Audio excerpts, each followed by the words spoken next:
Good morning and welcome to today's news conference. Chief of Police James Raymer will be addressing the media on the Toronto Police Service's race-based data collection strategy findings and next steps. Chief Raymer is accompanied by Colin Stairs, Chief Information Officer, Deputy Chief Kim Yendor, and Dr. Mai Fan, who is a race data expert consultant. They'll all be available to answer questions regarding the strategy, process, and data. Chief? We're delayed by 2 minutes, just 2 minutes to start. Are we good? Go ahead, Chief. Okay, good morning, and thank you for joining us here today. First, let me say that due to the importance of the topic of systemic racism and the complexities associated with it, my comments will be longer than usual. This morning we released findings detailing the analysis of race-based data collected in use of force and strip search interactions. The results have confirmed what for many decades racialized communities, particularly the Black and Indigenous communities, have been telling us, that they are disproportionately over-policed. This data demonstrates the unfortunate realities of those experiences. As an organization, we have not done enough to ensure that every person in our city receives fair and unbiased policing. And for this, as Chief of Police, and on behalf of the service, I am sorry and I apologize unreservedly.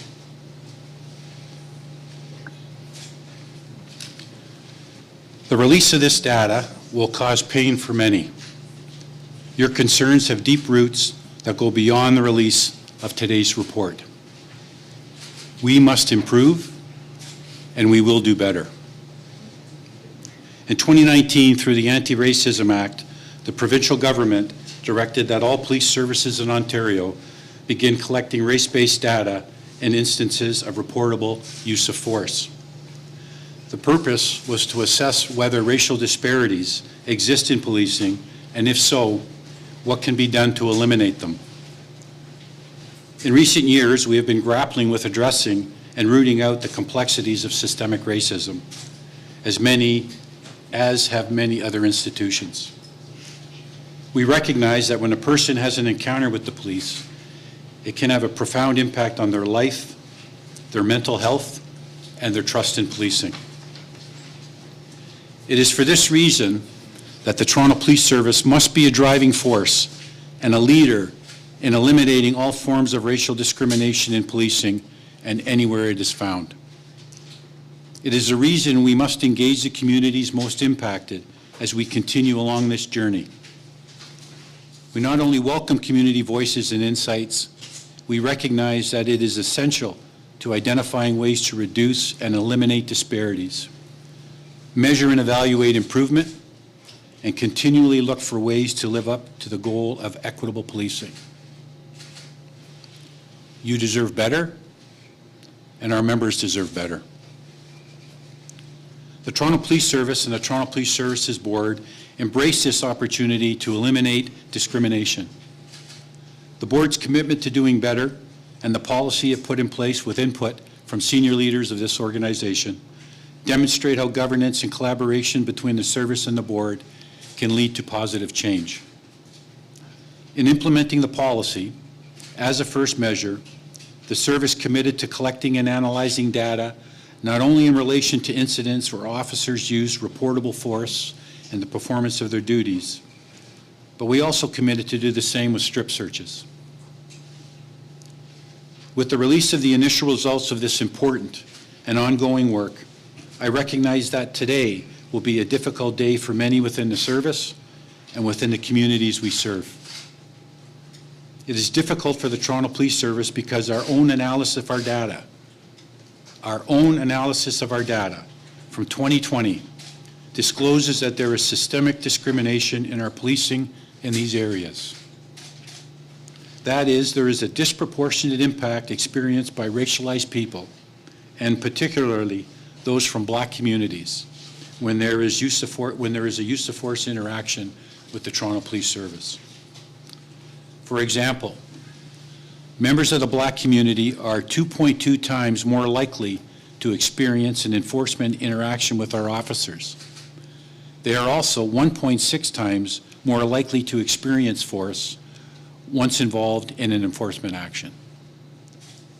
My fellow command officer, Mr. Colin Stairs, will provide a more detailed account of our findings in the coming days when this information is presented to the Toronto Police Services Board on June 22nd.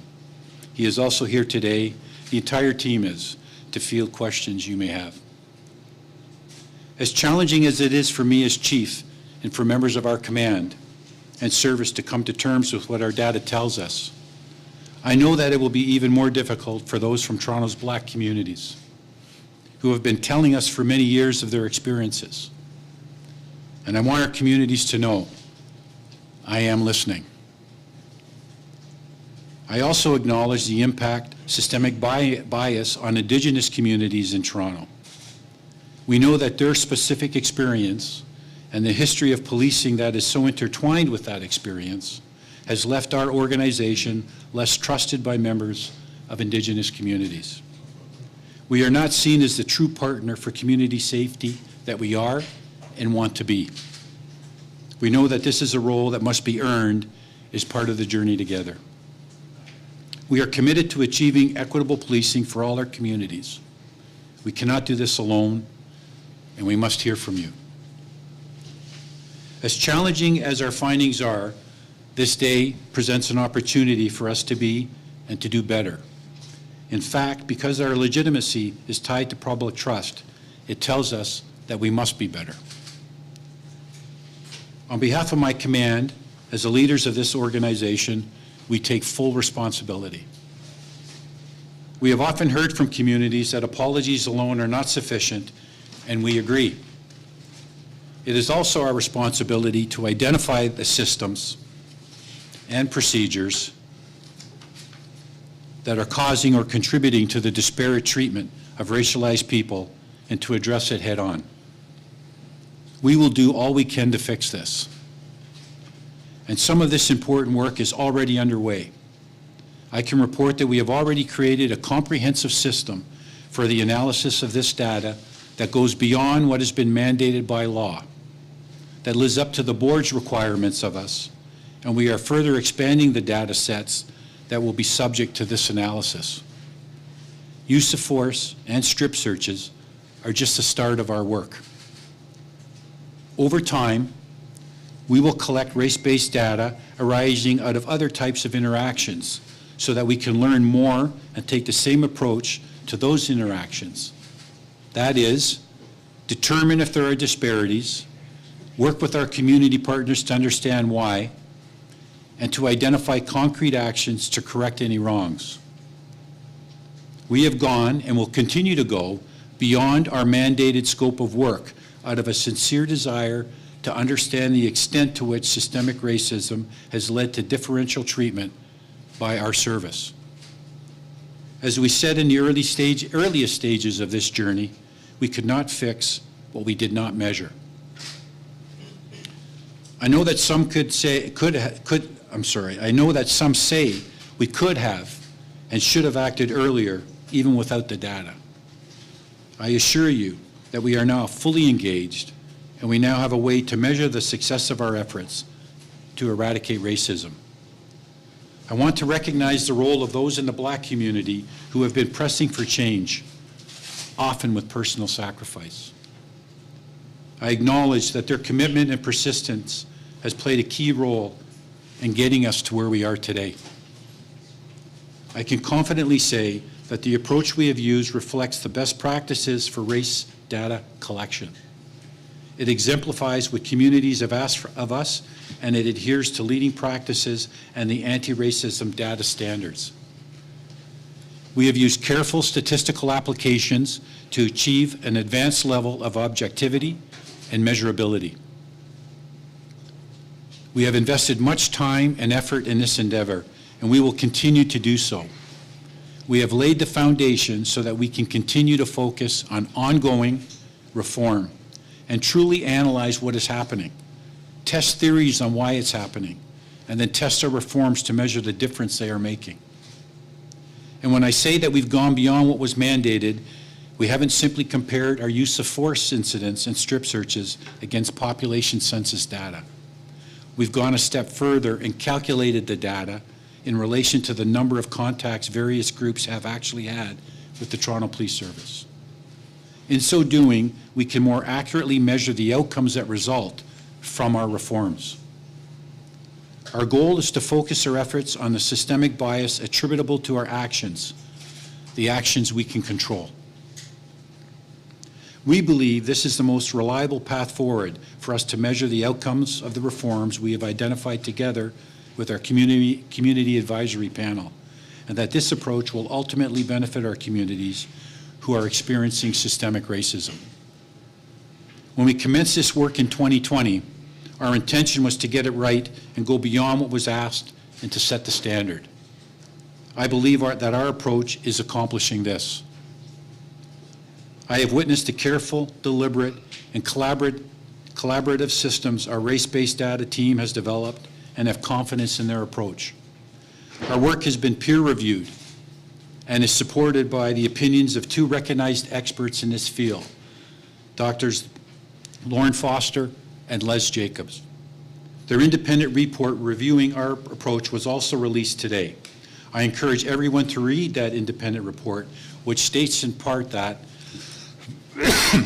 excuse me, the TPS RBDC strategy reflects the best practices for race data collection from a human rights perspective and is a model for other police services in Canada.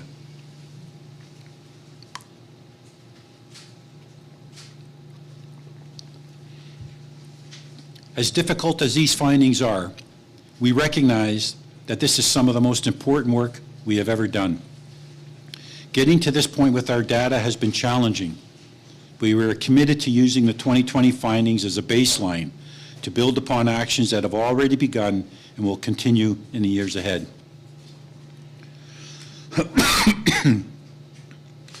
I want to thank and acknowledge the engagement and contribution of our community consultative groups, including the Race-Based Data Community Advisory Panel, the Police and Community Engagement Review, also known as PACER, the Board's Anti-Racism Advisory Panel, and ABLE, the Association of Black Law Enforcers. You have held us to account, and we thank you for your candor and commitment to continue to help us address this multifaceted issue. It is critically important that you inform our work. I am truly inspired by the commitment of our advisory bodies to working with the service in repairing and enhancing the community trust that is vital to community safety.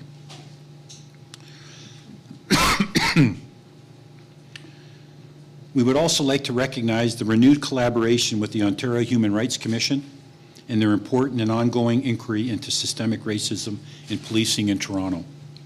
The Ontario Human Rights Commission has been a key partner, and its policies and reports have been one of the sources from which we have drawn in developing our actions for the way forward. We believe that our work and our findings, as presented here today, will assist us in continuing to work with the OHRC and with all communities to develop effective strategies that address the fact that bias and racism in society is impossible to deny, but must never be seen as inevitable or acceptable. Indeed, we must denounce it and eradicate it. Before I move on to address our next steps, I want to take a moment to address the members of the Toronto Police Service. This data analysis speaks of systemic racism, not of individual acts of racism.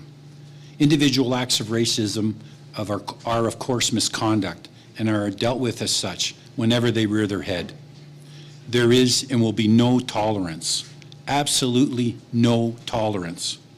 Racism has no place anywhere in society, and it certainly has no place in policing.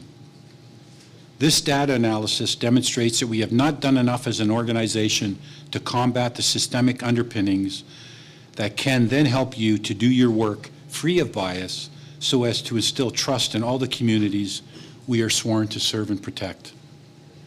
I want you to know that this is an organizational shortcoming, and it does not speak to your actions as individual police officers and civilian members. But we, each and every member of this service, should find the information released today difficult and uncomfortable. It may in fact lead you to reflect on your role in policing, and understandably so. That said, I believe that our membership has never been more committed to progressive and inclusive change at all ranks and positions, both sworn and civilian. Together, and with the support of the board, let's use this as a watershed moment to redouble our efforts to eradicate racism in all its forms. You are uniquely positioned to help this service implement the changes needed. Finally, and arguably most importantly, the question turns now to what the service is going to do about what we have identified through this data analysis. As always, we are committed to continued engagement with our members and communities as we expand the types of data we collect and analyze and co-develop our responses.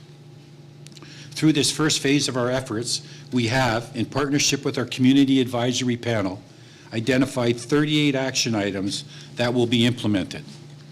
These action items are in line with our other reform initiatives currently underway, including the implementation of the board's 81 recommendations on police reform, the implementation of the 151 recommendations flowing from Justice Epstein's missing and missed review, and our soon-to-be-launched equity strategy designed to embed a human rights approach in the very fabric of all that we do as a service.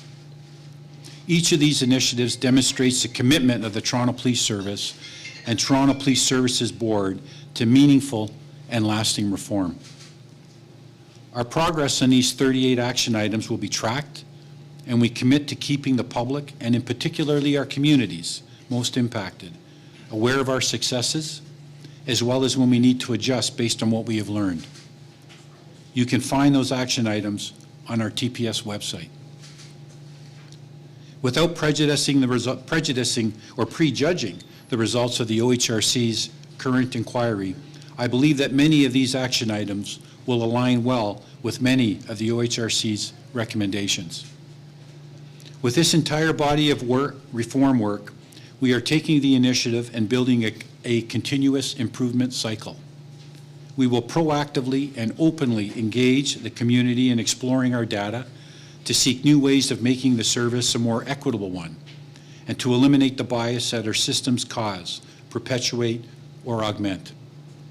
A key priority as we continue to do this hard and important work is to identify discrepancies, not only based on race, but more generally in the delivery of policing services across the city. An individual in one part of Toronto deserves the same approach to equitable and human rights-centered policing as a different individual in another part of the city. As we move forward, we will be looking at how to develop criteria to evaluate and ensure all levels of the organization, across the organization, are meeting the standard of performance expected and deserved by our communities when it comes to bias-free policing. To see the outcomes we all want for our members and for the communities we serve, we will continue to implement change in our own organization, and we will actively advocate for change in the broader ecosystem in which the police operate. We are also aware that reconciliation is a part of this process, and we will commit to working with the communities on other meaningful initiatives that will assist in achieving that goal. In closing, this is a continuous journey of reform. With the culmination of this first phase of race-based data, we have only started our journey of measuring to understand, to repair, and to improve. On behalf of all members of the Toronto Police Service, I commit to continue driving this change with leaders across our organization. I speak not only for myself, but for the service I have the privilege to lead. This service and the board that governs and oversees it has put in place an unshakable foundation for real and durable change that will combat systemic racism, an approach that will persist regardless of who holds the position of Chief of Police. The board is also committed to this objective and to taking concrete steps to eliminate racial bias, promote equity, fairness, and non-discriminatory police service delivery in Toronto. We will continue to listen, engage, and act, all with the goal of propelling us forward in our ultimate goal of providing fair and equitable policing to all. Thank you. Thank you, Chief. We're now going to take questions. As explained earlier, we're going to go to media who are here in person first, and then we'll go to WebEx. You'll get one question and one follow-up. When you're called upon, if you can access the mic to the right-hand side, then please do so. If that's not possible, then please speak as clearly and loudly as possible from where you are. If you could also indicate who your question is for, so Chief James Raymer, Deputy Chief Kim Yendor, Chief Information Officer Colin Stairs, and Dr. Mai Fan. First up, we have Paula from Canadian Press. Good morning. My question is for the Chief. 2020 was kind of an anomaly in terms of, well, many things, but also in terms of policing. Crime rates indicators were down. We can probably, I'm assuming also that police interactions and enforcement were also down.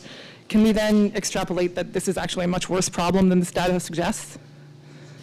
No, actually, 2020 actually, despite the pandemic and a slower period, there was a considerable amount of police activity. I mean, some of our calls, yes, were down, but I think the analysis actually breaks down the data in a very, very effective way. And I think from our perspective, it is really sets a baseline for the organization. That's a very positive one. I think in terms of the very specifics of the data, though, that's something I think perhaps Dr. Pham could answer better than I can. Thank you for the question. We did break it down by month, and we do see the effect of the first state of emergency that was called in March in some of the trend lines. But things returned to normal over the course of the rest of the year. And when compared to 2021 data, for example, arrests, there were the same amount of arrests, if only just slightly less in 2020 compared to 2021. But it's comparable, and I'm confident that despite the unusual year that 2020 was, it does reflect what our patterns have been, at least in the near future, current state. And I mean, as a follow-up, I guess, you've said that this data will not be used to discipline or assess individual officers' performance because there are already kind of systems in place to address any misconduct. But doesn't this data essentially show that the systems that you have in place to deal with individual acts of racism from officers are inadequate? No, well, actually, first of all, pursuant to the Anti-Racism Act and then ultimately the board's subsequent policy, the investigation here is about systemic racism. So that's what we're trying to correct, and in fact, the data, when analyzed, is anonymized. So, and so really, now what's happening is we've developed a baseline which is going to allow us to correct. It's going to allow us in consultation with our community to develop policy, to test that policy, change the policy, and see where we're going wrong and where we're impacting communities differently. From the issue of discipline, as I've indicated in my comments, overt racism will not be tolerated. The membership of this organization will not tolerate overt racism. And there's many ways to actually address it. To address it internally with our own professional standards. Members can go to the OIPRD. Community members can go to the OHRC, and there's also the avenue within the courts. So there's many opportunities to address overt racism. This is about identifying the issues within this organization that exist in other institutions as well that are creating unfair and inequitable systems. Thank you. Next up, we have... my name is Beverly Bain. I'm from the No Pride in Policing Coalition. And I'm here to address what I see as really egregious in terms of this particular a public relations stunt that has been delivered by our chief here, the Chief Raymer. This has nothing to do with the black community. In fact, the black community never asked for an apology. Neither did I think you were apologizing to the black community. This was you apologizing to your rank and file for a series of information that we have been saying to you for decades that has been happening on the ground. And now you were mandated to actually do your own investigation, your own data collection, your own process internally that actually reveal everything we have been saying in respect to, the everyday violence of your police officers on the streets, the everyday violence of police that has been deployed into black communities in the cities, the everyday violence and strip searching of women and racialized people at different points in public. This has been going on. I documented that in the 90s, in 1990. I documented that here under Bill Blair, that there was strip searching of women. This, and I'll say to you, Chief Raymer, you talk about it being a painful and a hurtful process to your police officers, but this is insulting to black people.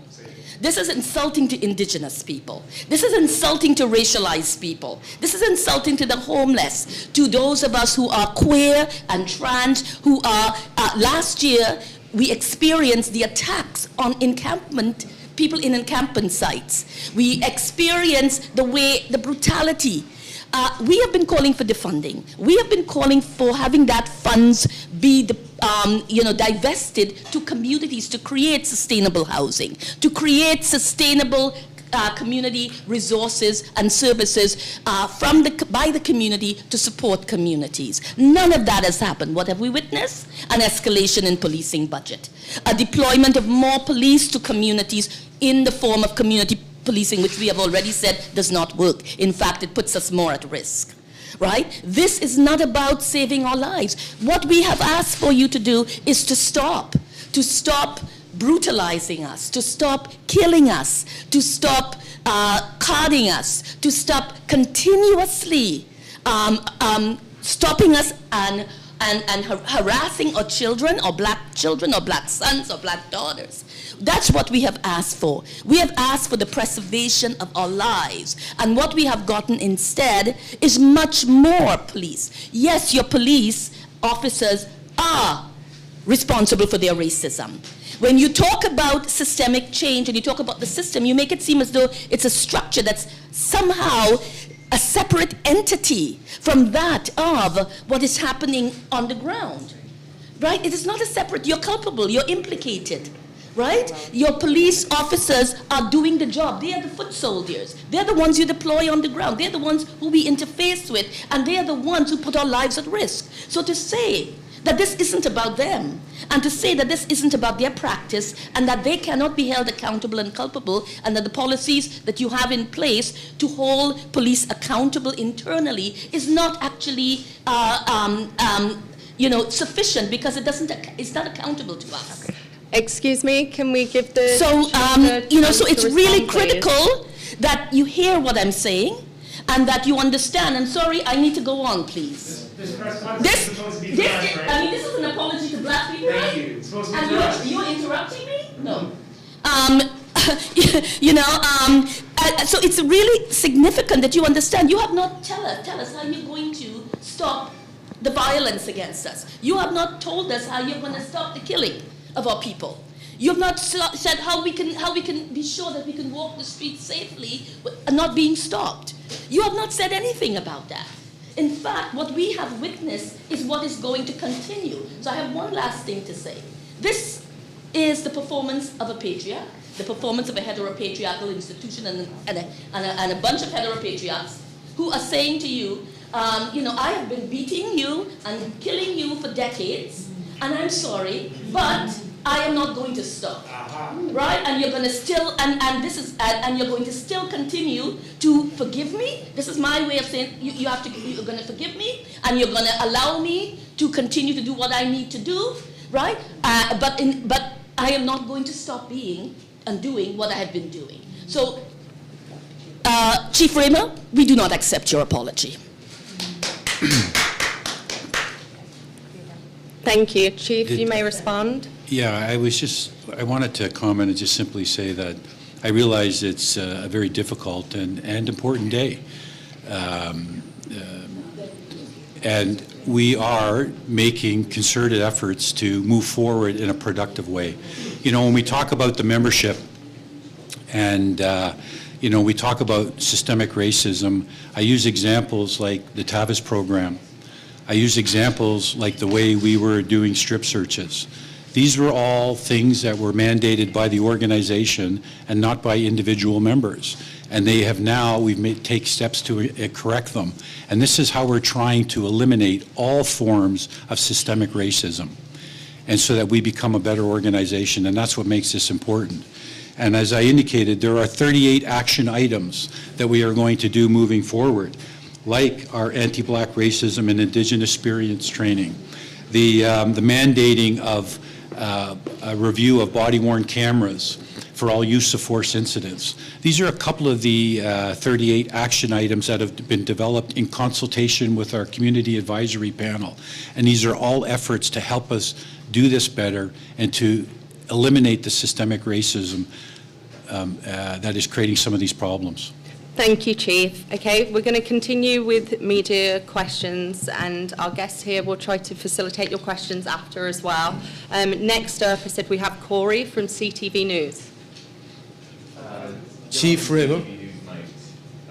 Take up from Corey there. I did ask this question to some extent, but the technical reason, which is, what impact is this review going to have on any complaints that you're facing now of racist officers in the time period of the study? And are you going to use this and analyze this to find out any patterns that might point to any specific officers that might not have been caught already in the complaint process? Well, I mean, it's a good question. I mean, first of all, I think going forward, it's going to allow us to identify areas in the organization where we're having problems.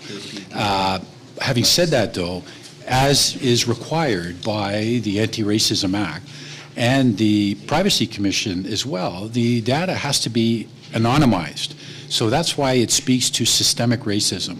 But what's happening is, by doing the analysis that we've done, it's going to allow us to specifically examine, develop processes, and measure them to see if they're working, and do that in conjunction with the community. And that's the key part. Some of their lived experience will be important in helping us identify how we have to change how we're doing business. So I want to emphasize again that the examples of overt racism are not going to be tolerated.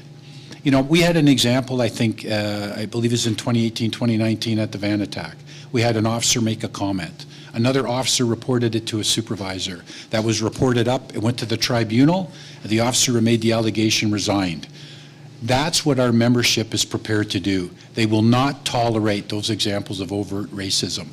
But again, here, we're talking about trying to correct systemic problems that are going to allow us to build more trust with our community and do our jobs better. This is your data, it's your officers. That's correct. Why not analyze the full picture and learn everything you can? Why anonymize? Because that's what's required by the Anti-Racism Act and the policy that's been enacted by the board. And it refers to anonymized data. It's about systemic racism. It's not about the acts of an individual.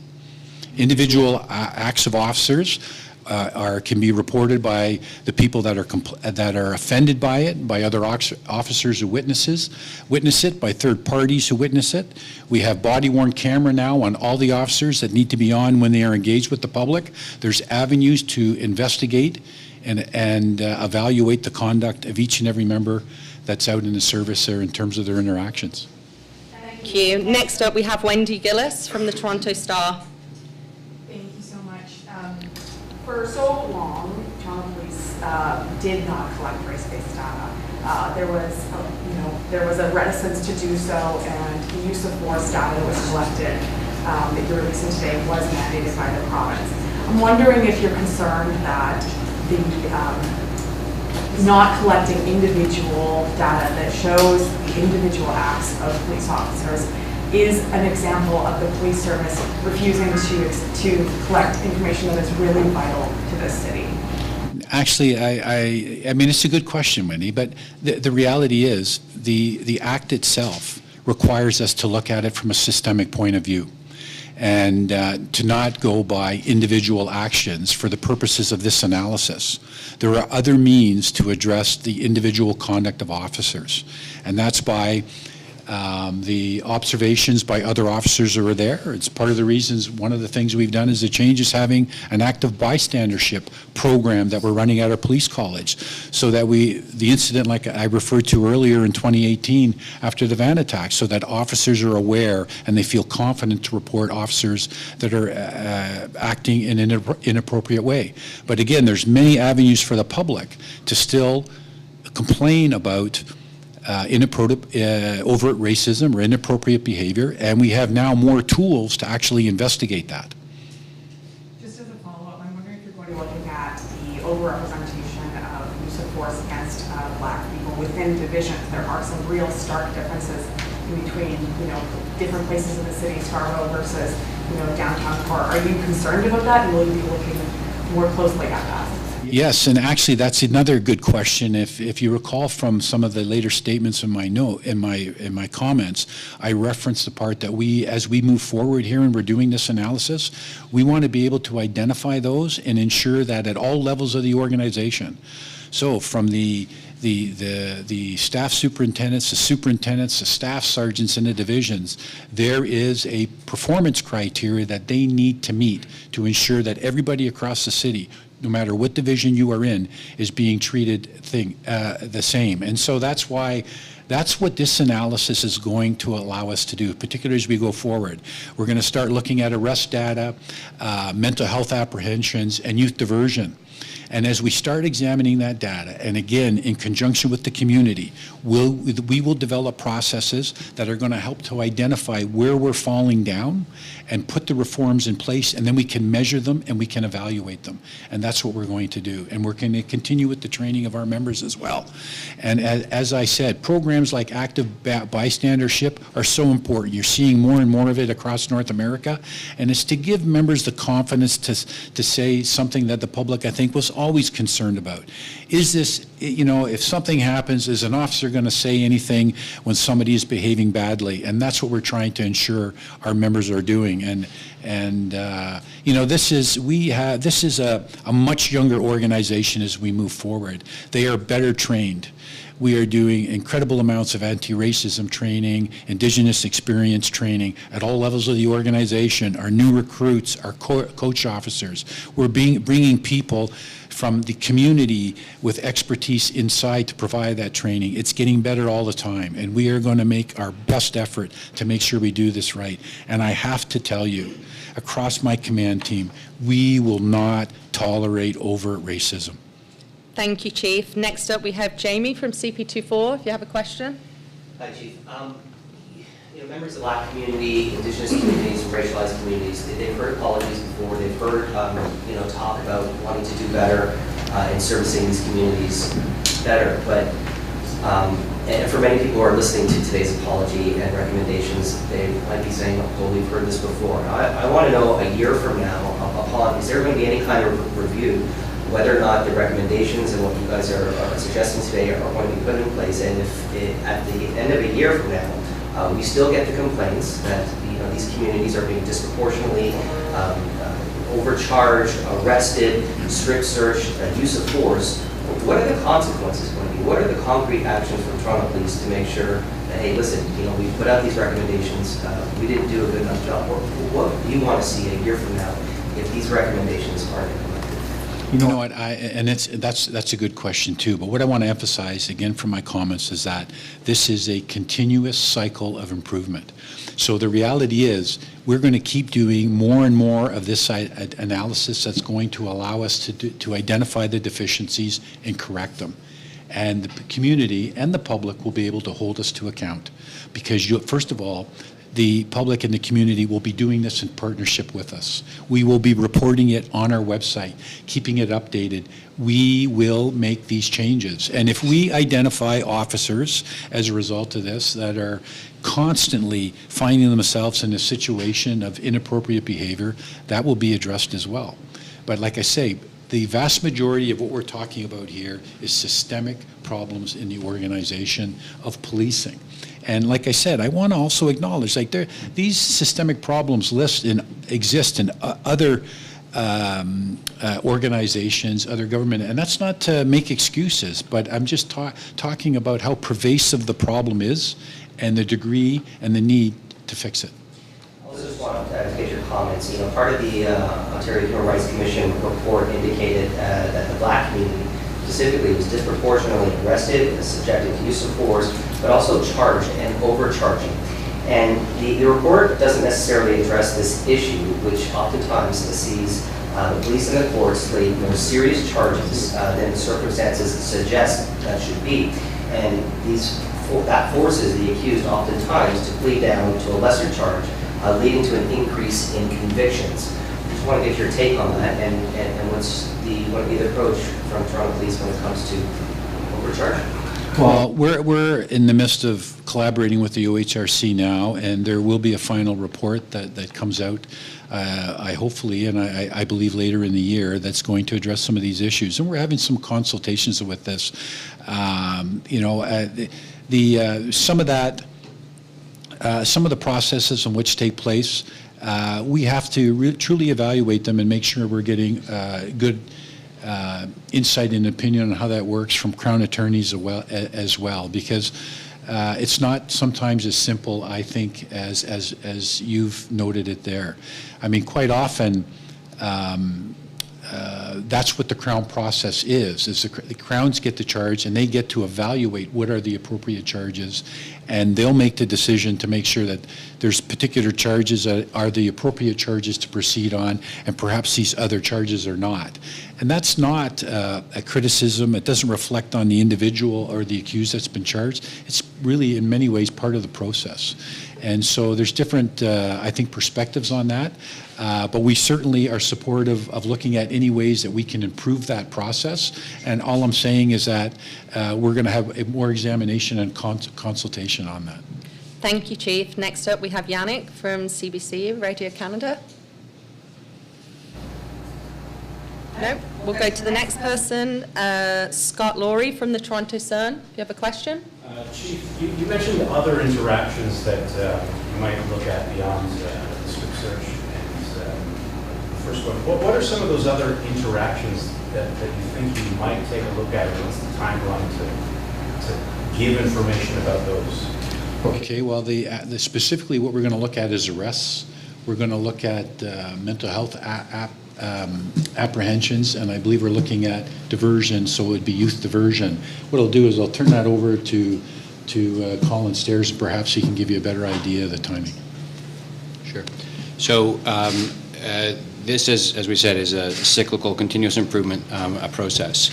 So we've put a lot of analysis and energy into the race-based data and the strip search data. But in parallel, we've been gathering data in 2021 on arrest diversions and apprehensions. As soon as we are done doing this analysis, we're on to doing the analysis for that. And we're going to keep rolling forward with our community advisory panel. I'll point out that this is a really different approach than historically with the community advisory panel. This isn't us doing analysis and then bringing it to them. We actively engage in conversations about hypotheses, what we think is going on, what different perspectives are there on the data, and then what further analysis would we like to have to try and answer those questions. And we've really gone to the limits of our data on this analysis, and we intend to do that with the next analysis. So the timeline is roughly over the next year. Because we're doing so much consultation with groups, the community around the questions, answers, etc. And because we have to do data cleansing, the timelines are a little bit ragged sometimes. Chief, just as a follow-up, you mentioned, this is an apology that's painful for, the community, for the police service. What do you say to members of the community who, they've been talking about this for so long? They're going to have reservations and doubts. Members of the community, how do you reassure them that something is actually going to happen? It's again a good question, and the community. I understand the perspective of the lady earlier as well, and I understand the anger and the frustration. And I'm sorry I don't know her name, but the anger and frustration. I really do, I can appreciate it. And I can tell you that, you know, when I look at some of the things that we have been trying to do over the last few years, and then we look at, you know, 2020 data, and I have to tell you my own disappointment, given all the things that we've been trying to do as an organization, and we were still seeing some of these discrepancies in the data. So what I want to assure you is this, is that, you know what, we have done the most extensive analysis of police race-based data in history and worldwide. Toronto Police Service has. We have a dedicated team. We've brought in Dr. Pham. We've done extensive analysis of the use of force and strip search. We've brought in independent experts. They helped align our framework that we were going to use. They completely evaluated our data and wrote their own report. And then we engaged the community and our own members to make sure we are examining social aspects as well as operational aspects. And so I think I say all of that just to try to demonstrate that we are committed to this process. We are committed to this continual cycle of improvement. We are going to continue to analyze data, and we're going to continually find ways to eliminate systemic racism. Thank you, Chief. Next up, we have Sue Goodspeed from CBC. Nope. We'll go to Catherine from CBC, if you have a question. Yes, hi. My first question is about the timing. This is data from 2020. Other police services have released some of that, those findings months ago in their annual report, even last year. Why aren't we already looking at the data from 2021? When will that come out, and what action could have been taken within that time frame?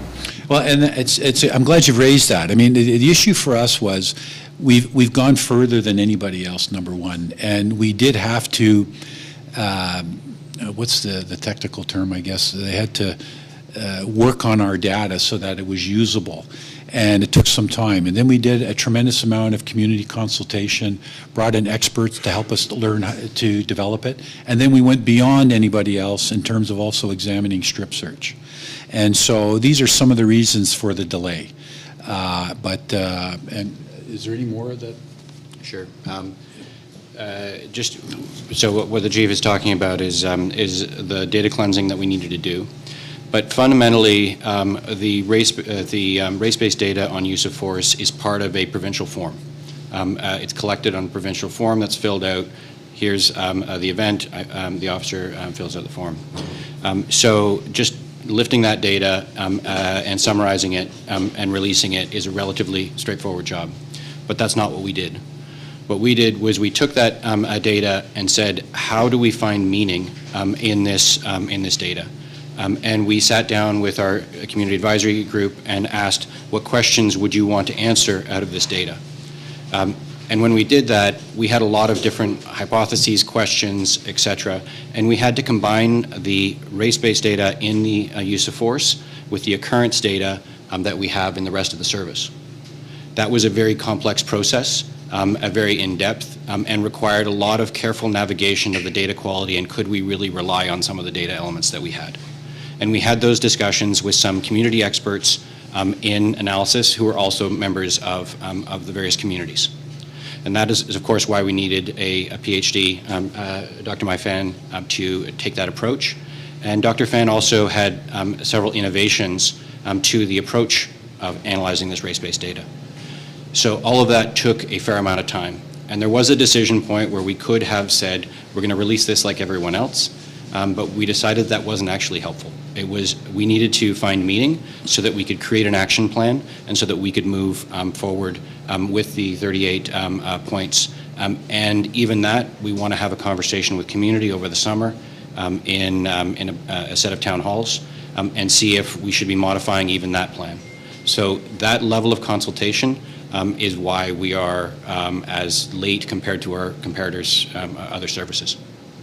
My follow-up question is on the reports themselves. So we got access to 1 month worth of those reports from an FOI request, and you addressed a little bit maybe the shortfalls of the form or the cleaning of the data that was necessary. For example, we know at least 2 incidents where the officers did not perceive the suspects with the same ethnicity. The majority or the most often seen weapon from a suspect is the unknown weapon, which sometimes can mean they had something, sometimes can mean they didn't have a weapon at all. Do you have any way that you want to address those perhaps shortfalls? Is it through what you want to collect, Chief, or is it through what the province is asking you to collect? Do you want this form to change? Can you speak to that? I think it's best Dr. Penn speaks to it. Thank you for asking the question about the provincial form. There, as you noted, there are a lot of issues with how the province collects the information in the form, and we've been having conversations with the province around those limitations and some of the issues that they're going to see when they start to analyze the information that they receive from all police services. The Anti-Racism Act actually mandates the province to collect from all police services and analyze the data in use of force. Unfortunately, the way that it's collected, they are going to unfortunately not be able to distinguish between incidents and individual officer reports. And as you know, there could be more than one officer in an incident, and so they're going to be very much inflated numbers in what the province receives. And so, you know, there are efforts ongoing today to modernize the use of force report form, and hopefully we'll hear from the province and leadership on that. Thank you very much. Next, we have Moment, 680 News.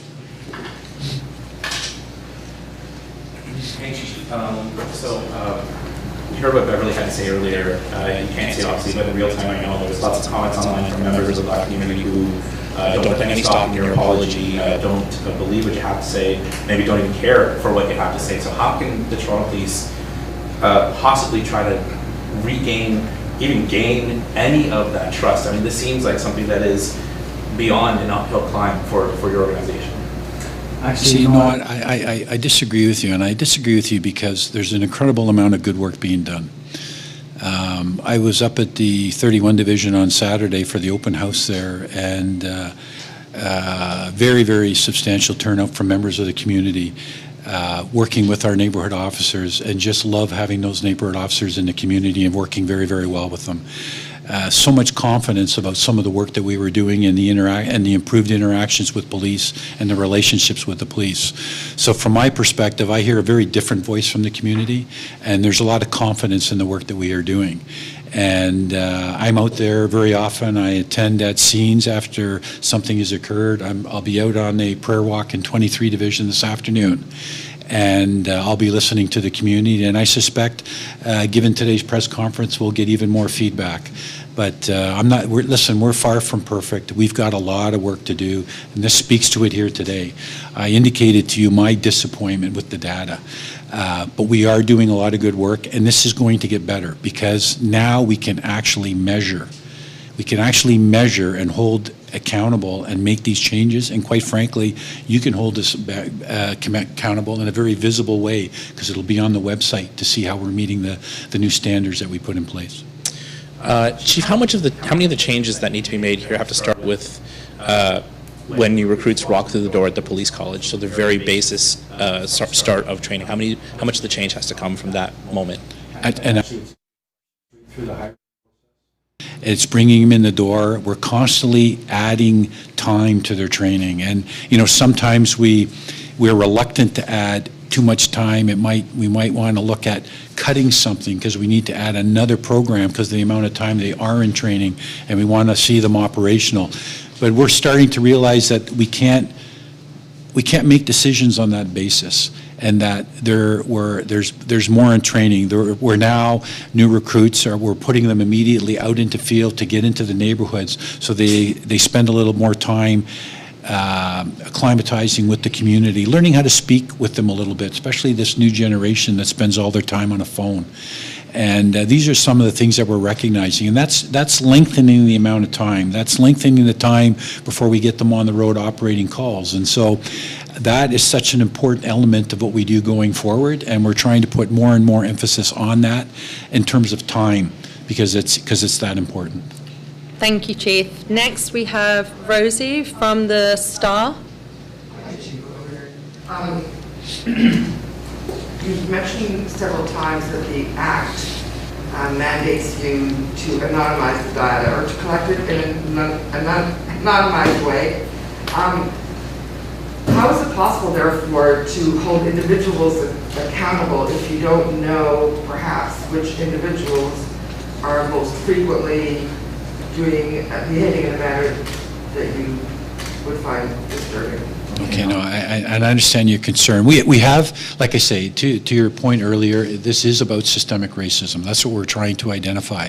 I just go back to like we have processes in place. We have systems within professional standards that we see officers certain behavior and we're seeing multiple accounts of it. It's identified and they are called in.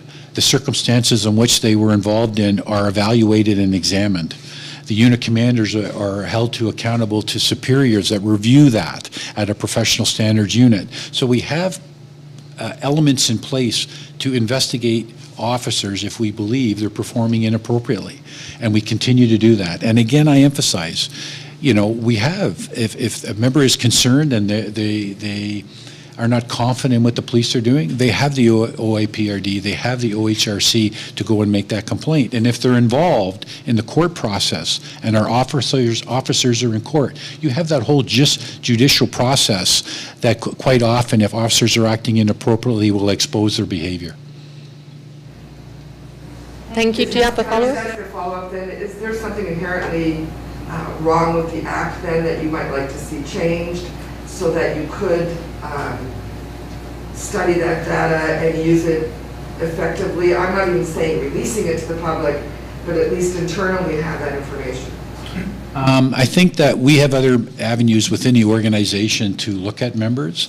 I think if you're going to be able to evaluate data effectively and get valuable data in terms of what's happening day in and day out, I think it's important that data is anonymized if you want to get a true picture, so you can get perspective of what's happening. I'd be really concerned about if everything officers were doing, they were always being identified, because I think what would happen is they would become less likely to engage, and that's not a good thing in policing. If we start creating an environment where officers are going to go, well, no, this is just going to mean another a point against me because I'm actually going to this call and I'm engaging this person, that's not a good thing for anyone. So I think we have to rely on our other means of professional standards operations to investigate that, and we have good systems in place, including those that are outside the policing field in terms of the OIPRD. I think the important thing here is identifying the systemic issues and finding ways with the community to fix it. Thank you, Chief. Next, we're going to go to Dakshana from the Globe and Mail. Dakshana, do you want to ask your question, please? This is a public so-called service, and you're afraid to be accountable publicly? Okay, actually, question, thank you. Yeah, we can hear you, go ahead. So that, okay. TRV for my question. Okay, well, no problem, thank you very much. Well, next goes to Stephen at CBC. Stephen, do you have a question? Hi, everyone. Thank you for this.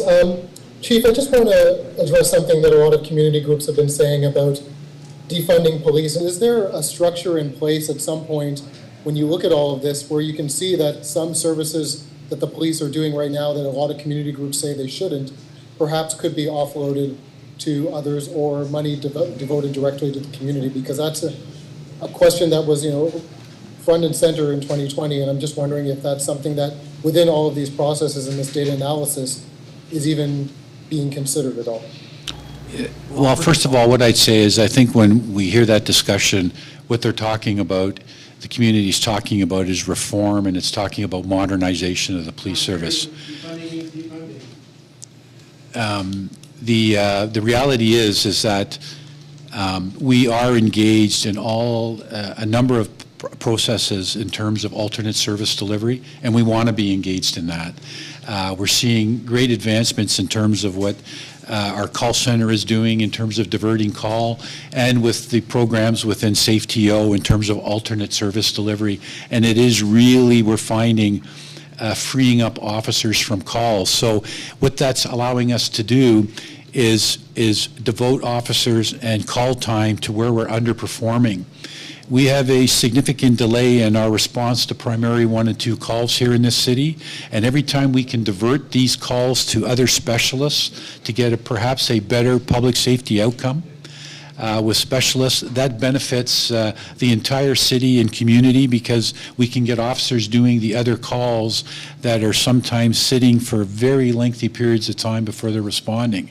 So, and so we very much support that endeavor, and we're continuing to find ways to actually enhance and improve that. Thank you. Do you have a follow-up, Stephen? No, thank you. Okay, next we will go to Laurie Goldstein from Post Media. Laurie, do you have a question? Hi, can you hear me? Yep, we can. Great. Chief, there's nothing in this data about the crime rates in communities with whom the police interact. And for very good reason, it's illegal. It's been illegal for decades. But what do you say to people who are going to be cynical about these findings, because it doesn't include any data, crime rates in communities with whom the police interact? Well, listen, with the greatest of respect, there's a whole host of issues that are impacting crime in the city in Toronto and different areas and of the city. But regardless of where it's happening in the city and the crime, these systemic issues still need to be corrected, regardless of where they are. And that's why the focus is on that. Does it mean that there needs to be more city engagement in an area? Does it mean that there needs to be more community officers in an area? Is there different forms or alternate service delivery that need to be in an area?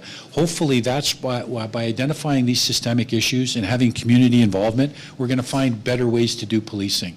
And that's quite frankly what is important here. Thank you. Do you have a follow-up, And Laurie? actually, I just might add that, if I may, I think Dr. Pham would have some comments that she'd like to add to that as well, please. She read them yesterday. I have a follow-up question. If I could answer your question as well. You answered it yesterday. Yes. So I just wanted to address and clarify that in the analysis that we did, we do take into account differential rates of experiencing crime or involvement in enforcement actions that may be, may be seen for different communities. So what we're interested in the analysis is that when we're responding to those incidents that may disproportionately involve different groups of people, are we responding to it in a fair and equitable way with similar use of force outcomes, regardless of the race of individuals involved? And so underlying the analysis is taking into account those issues, but we are very careful not to speak about differential offending rates, as you put it, because that is language that is typically used to criminalize communities and groups. It lends itself to potentially stigmatizing people for experiencing vulnerabilities in our society as a result of structural barriers and historical systems of oppressions. And so we are really careful not to go down that line, but the analysis focuses on whether there are fair treatment when we are responding to those incidents and responding to community needs. Thank you, Dr. Pham. Laurie, do you want to go ahead with your follow-up? Yes, I do. This issue is not an issue that's radical in this kind of research. Let me quote from a study by the Ontario Human Rights Commission, criminologist Scott Ortley of U of T and Maria Young of Ryerson University. And they talk about the two theories of the crime. One they refer to as the higher rate of offending thesis, which maintains that certain people engage in criminal activity at a higher level than other racial groups, and this fact is accurately reflected in official crime statistics. Then there's the second theory, which is the bias theory, which argues that black people are overrepresented in police statistics because they're subject to biased or discriminatory treatment by the police and the broader criminal justice system. And they argue rates of black offending this can stem from negative consequences of colonialism, slavery, and all those things. Those authors said that there's growing evidence that suggests that both explanations have merit, that the overrepresentation of blacks in arrest statistics may be caused by both higher rates of offending and racial bias within the criminal justice system. And so what, again, I'm asking is, what do you say to people who go, you're only looking at half of the issue? Thank you for asking that question and for bringing up the competing hypotheses. I'm asking the chief. It is, I'm asking the chief. okay, I'm sorry. No, I'm going to let Dr. Pham answer that one. Okay. I am the expert hired to do this analysis, so thank you for listening to my responses. The multiple benchmark approach, if you take the time to read the report, I hope you will see the value of the approach that we took and the innovation that we took in order to answer precisely those two competing hypotheses about what is contributing to racial disproportionalities in policing outcomes. The multiple benchmark approach helps us to tease apart what is the role of policing in contributing to those disparate outcomes, and what are the other factors, including the upstream effects of systemic systems of discrimination that exists in other areas of society that may be feeding into and contributing to those outcomes. And so the approach we took helps us to identify our role in contributing to disparities in use of force and strip search outcomes, but it also identifies areas where we need to work with other organizations and other sectors to address more of the upstream effects. And that means working with communities as well to help understand what are their unique needs, what are the challenges they're experiencing, and how can we work together to provide healthier communities, support safer communities together. Thank you, Dr. Pham. We'll now go to Lorenda at CBC. Lorenda, do you have a question? Yes, I do. This is for the chief. This data was collected as communities were calling for defunding. When I look at the changes being called for, though, the recommendations, for example, mandating a review of body-worn cameras, do you reckon that this will all result in actually calls for more funding for police? No, actually, the review of the body-worn camera is something that we do internally with supervisors. And it's just mandating that when there's a use of force occurrence, and it needs to, that must be captured on your body cam, needs to be on, then that's reviewed to make sure that there's nothing inappropriate that's occurred during that interaction. We've done a bit of a realignment with our staffing, and divisions are now going to have a compliance officer, and we hope to enhance more of that video review into other circumstances that occur, just to get a better idea of what's happening and to make sure officers are behaving appropriately. And do you have a follow-up, Lorenda? Could I just first have a clarification on that before I get to my follow-up? I meant it sort of more in general, and that was one example. Do you think that this could result in calls for a larger police budget? Listen, the budget issue is something that goes on each and every year. We cannot ignore the fact that this is the fastest growing city in North America, and the population keeps rising, and there will be, and I've indicated that in my budget pronouncements, there'll be additional needs for more police officers in the future just by virtue of demand. Okay, and to my follow-up, I appreciate that. This is for a colleague, and I apologize that I'm kind of taking us away from this, but there was another important report that was also released today. That was from the Attorney General on the 911 Communication Center audit. It recommends increasing staffing levels given the high number of calls and the fact that some people are waiting on hold for as long as 10 minutes. What is your reaction to those findings, and do you plan on increasing or supporting staff? Well, that report is going to go to the board and the city. What I think is important to understand is that ordinarily the Auditor General does not have an opportunity to come in and examine the police department because we are overseen by the Police Services Act. I signed an MOU for the Auditor General and the board, with the board, to come in and allow them to come and fully examine our 911 communications operations. So we provided her every piece of data that she was looking at and interested in, and she's now written a report that'll go to the board and ultimately the city for review, and those discussions will happen at that point. Thank you very much, and thank you to everyone who attended today. That concludes our news conference.